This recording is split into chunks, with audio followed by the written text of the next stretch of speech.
FTP நேயர்களுக்கு வணக்கம். இன்று நம்முடன் ஐயா ரவீந்திரன் இணைஞ்சிருக்கார். வணக்கம் சார். வணக்கம் சார். சோஷியல் மீடியாவில் இந்த மாதிரி விஜய் இந்த கொடி அறிமுகம் நிகழ்ச்சியை தொடர்ந்து அது கொடுத்து நீங்கள் பேட்டிகள் எல்லாத்தையும் பார்த்து நம்ம சேனல் கூட நீங்கள் கொடுத்தீங்க. இப்போ பேட்டி அது எல்லாரும் ப்ரிடாமினண்டாக கேள்வி இவர் ஏன் விஜய் இப்படி எதிர்க்கிறாரு? அப்படி விஜய் மேலே ரவீந்திரன் சாமிக்கு என்ன கோபம்? சொல்கிறேன்னா அவர் என்கிட்ட வரட்டு அவருக்கு மாநாட்டுக்கு இடம் வாங்கி கொடுக்குறேன்னு நான் சொல்கிறேன். திருச்சியில் ரயில்வே இதை நான் கொடுக்கணும் தானே சொல்கிறேன்.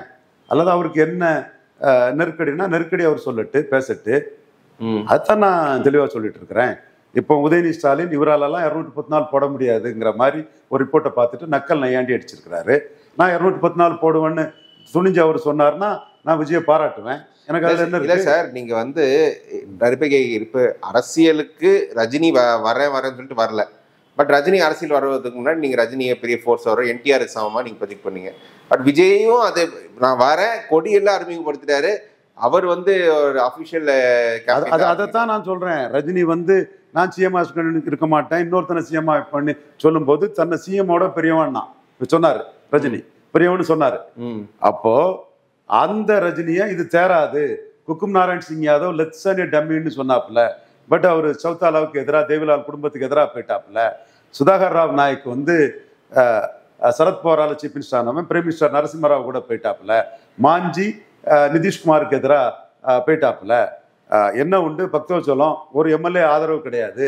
அவர் காமராஜரில் சீஃப் மினிஸ்டர் ஆனவர் ஸ்பிளிட்ல இந்திரா காந்தி கூட போயிட்டாப்புல. ஸோ இன்னொருத்தர் சீஃப் மினிஸ்டராக சொன்னால் அது உருப்படாது தேராதுன்னு ரஜினியை ஓப்பனாக சொன்னவன் நான் தான். அது அந்த ரஜினியை வச்சு அதை என்கிட்ட வர என்னங்க சொன்னவன் நான் தான்.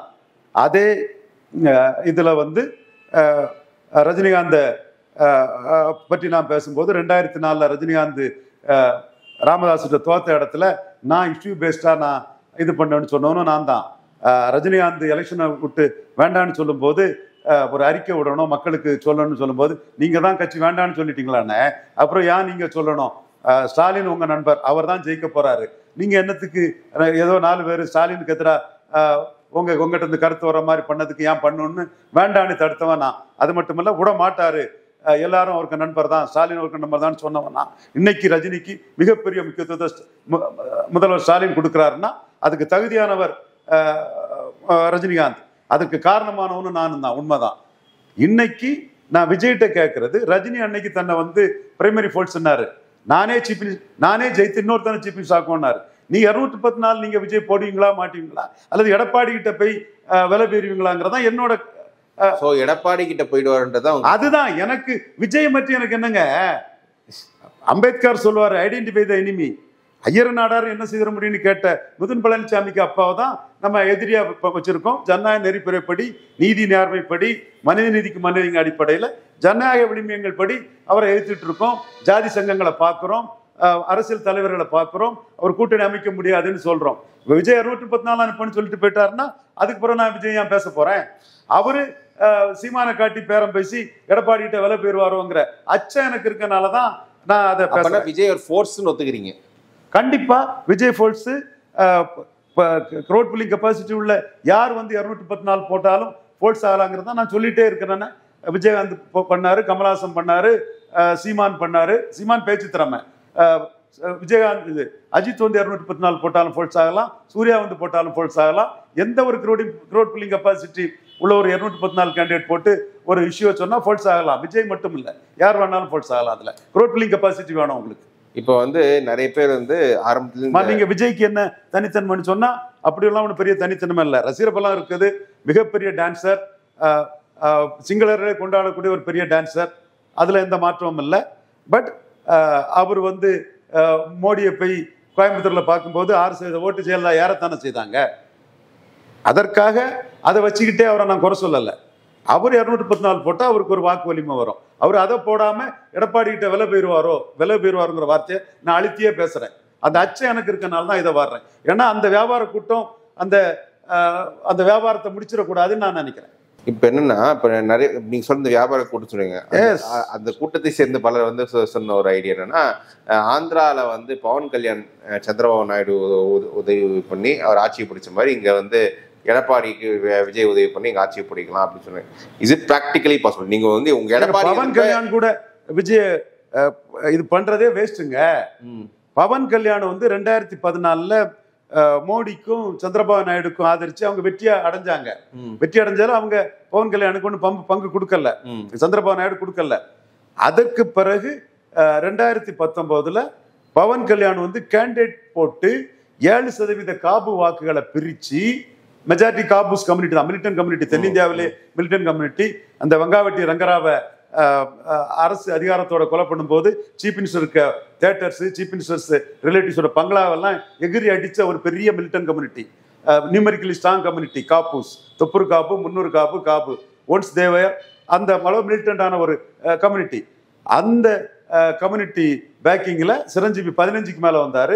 இவர் வந்து 7% வாக்கு எடுத்து 24 கூட்டணி வச்சு ப்ரூவ்டு லீடர். விஜய் ப்ரூவ்டு லீடரே இல்ல. சிவாஜி ஜானகி ஆதரிச்ச மாதிரி சிவாஜியும் ஒண்ணுமில்லாம 4000, 3000, 5000 ஓட்டு ஒவ்வொரு தொகுதிக்கும் ஜானகியும் புல் டவுன் பண்ண மாதிரி தான் வருங்கிறதா என்னோட கருத்தா நான் முன்வைப்பேன்.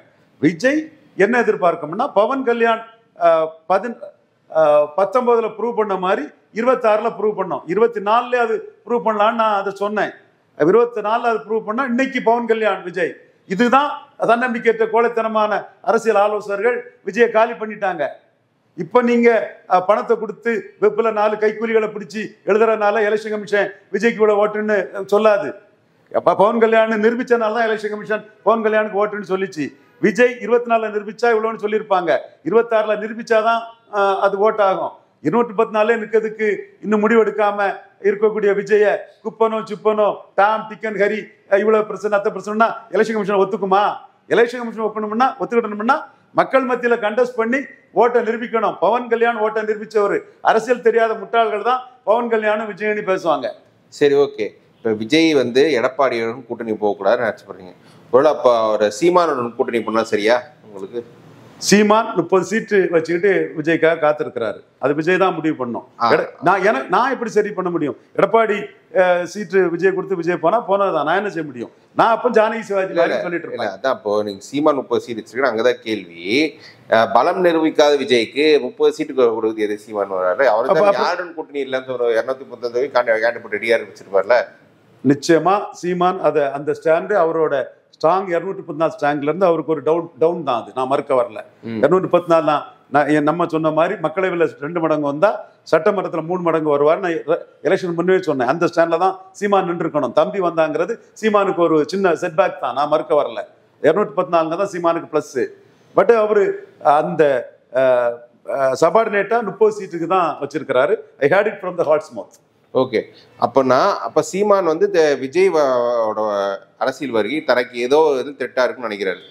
சீமானுக்கு வாக்கு அவர் தனிச்சு நிற்கிறாரு, போல்டா நிற்கிறாரு. காங்கிரஸ், பாஜக, திமுக, அண்ணா திமுகவை எழுத்து நிற்கிறாங்கலாம் வருது. இந்த தடவையும் அவரு எல்லாத்தையும் எழுத்து நிற்பாருன்னு நான் கருதுறேன். 214 கேண்டிடேட் போட்டுருவாருன்னா என்னோட எண்ணமா இருக்குது. அதுல விஜய்க்கு ஒரு 30 சீட் அவர் வச்சிருக்கிறார். 30 சீட்டு விஜய் தன்கிட்ட வந்தா கொடுக்கலான்னு இருக்கிறாரு. இப்போ விஜய் வந்து நான் பிரைமரி ஃபோர்ஸ்ன்னு சொல்லிட்டாருன்னு வைங்க, இந்த கொஸ்டின் ஒன்று அரைஸ். அதுதான் இப்போ பிஸ்மிக்கும் வழக்கருப்பியாக்கும் சிக்கல்.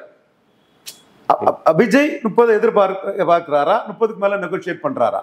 அது வந்து அவரு நான் பிரைமரி ஃபோர்ஸ்ன்னு விஜய் சொல்லிட்டாருன்னா இதை நான் பேச முடியாது, பேசக்கூடாது. கற்பனை ஓட்டுக்குள்ள திரட்டு தான். ஸ்டாலின் இருக்கக்கூடிய கிறிஸ்டின் ஓட்டுக்குள்ள திரட்டு தான்.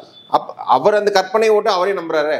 அதுதான் நான் சொல்றேன்ப்பா. ஸ்டாலின் கிட்ட கிறிஸ்டியன் ஓட்டுக்கு நான் என்னப்பா செய்ய முடியும்? நான் ரியாலிட்டி அதுங்கிறதானப்பா சொல்ல முடியும். நான் சரி பார்ப்போம். அடுத்த கட்டம் இந்த கூட்டணி முயற்சிகள் எப்படி போகுதுன்னு பார்ப்போம். வேற டாபிக்ல டிஸ்கஸ் பண்ணலாம். தேங்க்யூ. நன்றி.